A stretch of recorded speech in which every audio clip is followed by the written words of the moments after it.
இதா பாடல் கண்டுபிடி.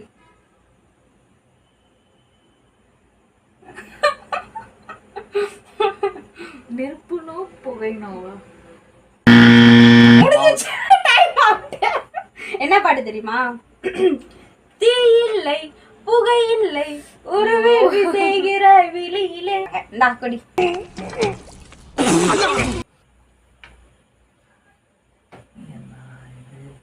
திராட்சை 3 இலையா? ஐயோ தீயேவா? அது மூக்குத்தியா? அது மூக்குத்தியா? அது முன்னாடி இருக்குது என்னன்னு பாரு. ஏதோ விதை மாதிரி இருக்கு. இது 3 டைம் முடிஞ்சு ரொம்ப நேரம் ஆகுது. 21 செகண்ட் ஆகுது. இன்னும் வச்சிட்டு இருக்காங்க. நானே ஆர்வமா பாத்துருக்கேன். என்ன